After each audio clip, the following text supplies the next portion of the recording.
Faire tilt. S'engager, ça veut dire quoi au juste ?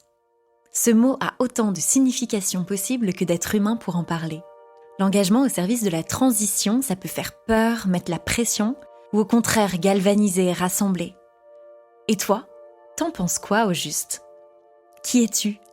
Quelle est ta définition de l'engagement et comment elle se concrétise dans ta vie ? Je t'écoute. Je suis curieuse de ce que tu vas me raconter et j'ai bien l'impression que je ne suis pas la seule. Alors, je m'appelle Chloé et dans la communauté fertile, on m'appelle Clou. Je me présente comme une exploratrice du plaisir et en ce moment, j'anime des parcours coopération fertile. Donc là, en ce moment même, je suis à Louret et c'est un bout de toutes les autres aventures qui font ce qu'est ma vie aujourd'hui et ma vie d'engagement. Louret, c'est un éco-hameau qui est dirigé par Ben, Xouf et David qui nous accueillent là pour cette semaine d'immersion pour le parcours coopération fertile numéro 3. Alors mon parcours, il est un peu... il part un peu dans tous les sens. En fait, au départ, je voulais être comédienne et finalement, j'ai fait une école de commerce parce qu'on m'a dit qu'en tant que comédienne, j'allais galérer toute ma vie. Donc j'ai fait une école de commerce et je suis partie en Chine pour faire ça. Donc le théâtre, j'ai complètement abandonné. Et je me suis mise à développer des jouets à Hong Kong pendant 3 ans. Donc c'était un job assez rigolo de créer des jouets. Mais j'en ai vite fait le tour et plutôt que de reprendre n'importe quel autre boulot, je suis revenue en France faire un master à Paris. Et là, en fait, je me suis retrouvée à bosser dans une boîte en innovation, ce qui était un peu la ligne directrice au début de mon parcours. Sauf que je bossais hyper seule devant mon ordi, alors qu'à Hong Kong, j'avais appris à vivre en communauté d'expats. Mais c'était quand même quelque chose de vraiment fort pour moi parce que j'avais vraiment rien besoin de prévoir. Il suffisait que j'appelle un pote pour qu'on se retrouve à plein et qu'on fasse plein de choses ensemble. Alors qu'à Paris, à l'inverse, j'avais plein d'amis, mais tout le monde était surbooké et il fallait que je prévienne mes amis 3 semaines en avance pour pouvoir les voir. Et donc j'ai vraiment eu envie de retrouver un peu cette vie en communauté. Et là, Facebook m'a présenté une offre de poste dans Make Sense pour créer leur communauté. Donc j'ai fait ça pendant 3 ans, c'était génial parce que j'ai aidé des projets à impact social un peu partout dans le monde à travers des ateliers en intelligence collective.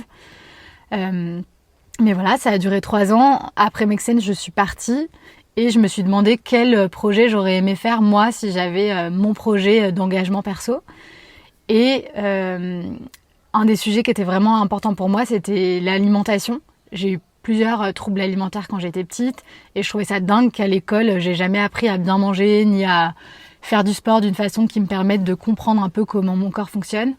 Et du coup, j'ai passé un CAP cuisine parce que j'adorais cuisiner dans la famille, c'était un peu un truc, en me disant, bon bah voilà, après mon CAP, je pourrais soit monter un projet éducatif sur l'alimentation, soit ça me servira toujours plus tard pour faire un gîte ou je ne sais quoi. Voilà, du coup j'ai fait ça. J'ai été chef dans des petites boîtes pendant 1 an.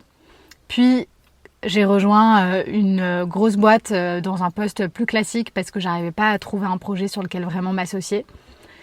Et au bout d'1 an et demi, de même, je me suis retrouvée de plus en plus seule devant mon ordi, à bosser avec de moins en moins de monde.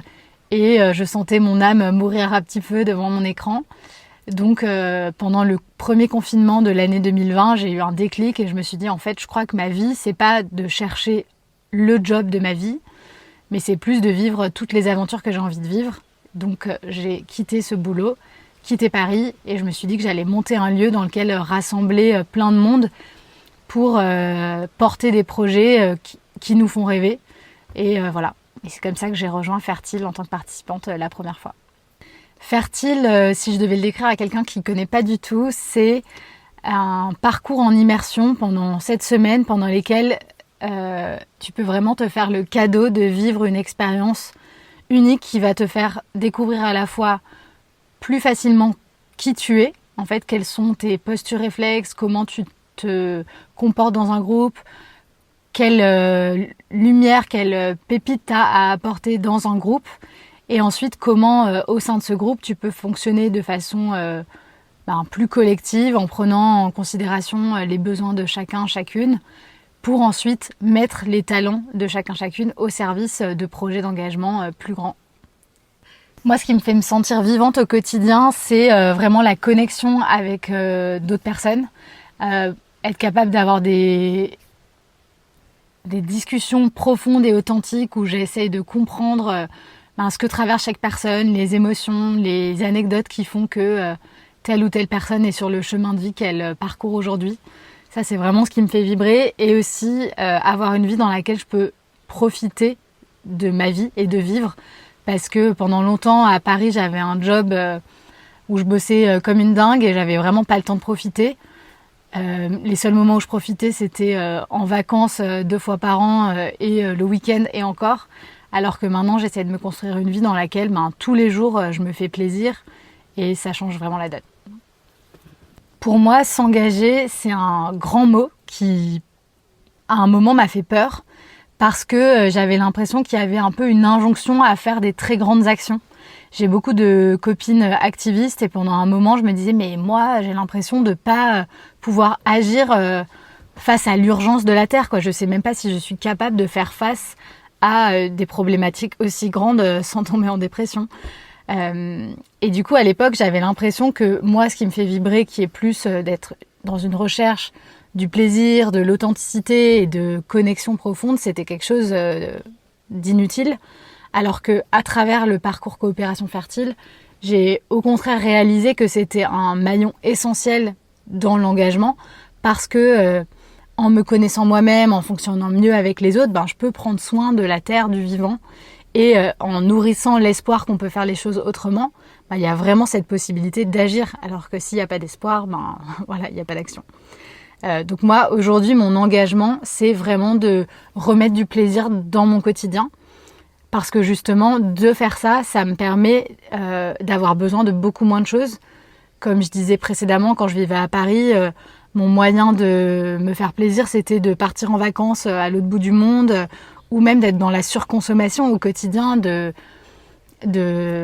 sorties, de vêtements, de plein de choses, alors que maintenant que le plaisir est tous les jours dans ma vie, j'ai besoin de beaucoup moins, et ça me permet d'être plus engagée au quotidien en réduisant mon impact carbone, etc., etc.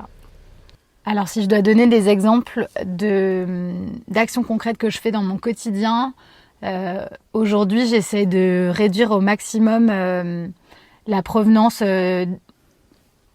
d'ingrédients, on va dire, en tout genre qui viennent de loin. Donc c'est-à-dire que dans mon alimentation, par exemple, pour commencer, je me nourris exclusivement de produits locaux. J'essaye même de réduire le chocolat, le café, en me disant que ça vient par avion. Ou en tout cas, si j'en achète, j'essaie d'acheter auprès de marques qui font venir tout ça par bateau.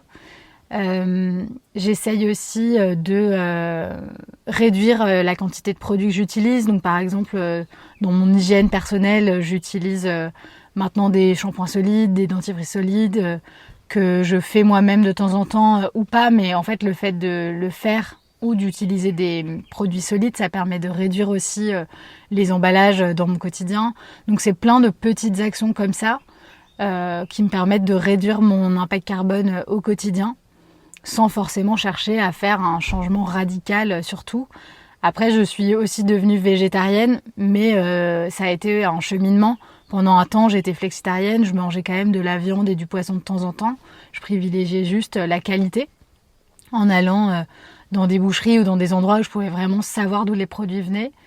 Mais voilà, pour moi, c'est aussi chaque personne qui fait à son rythme, à son échelle, les pas qu'elle a envie de faire et qui lui font plaisir de faire. Parce que pour moi, c'est aussi un jeu, en fait, de faire tout ça.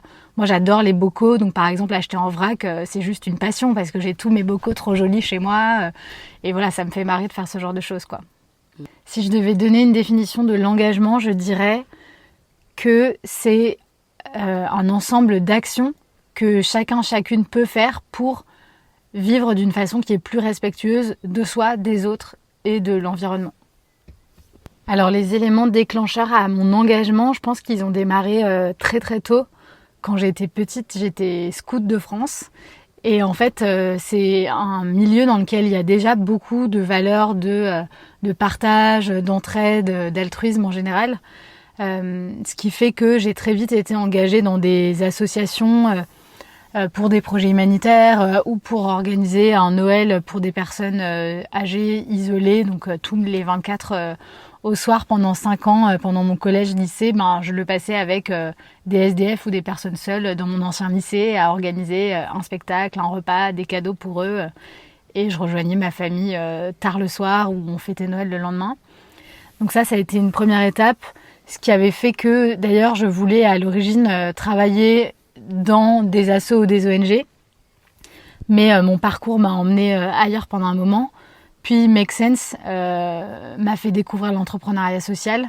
Et donc le fait de pouvoir avoir des projets à impact social, climatique, démocratique ou autre, positif, sans reposer uniquement sur des subventions, en étant capable d'avoir un vrai business model. Donc ça a été une ouverture aussi vers un monde qui était un juste milieu entre l'entreprise et le bénévolat, on va dire. Donc deuxième déclic. Et après, je dirais que c'est le fait aussi de moi-même me déculpabiliser sur ce qu'est l'engagement. Et donc choisir les actions que je veux mener sans me mettre la pression de tout faire parfaitement. Une des personnes qui m'a le plus inspirée sur la notion d'engagement ces derniers temps, c'est une de mes meilleures amies qui s'appelle Claire Garin, qui a lancé le Koya en France.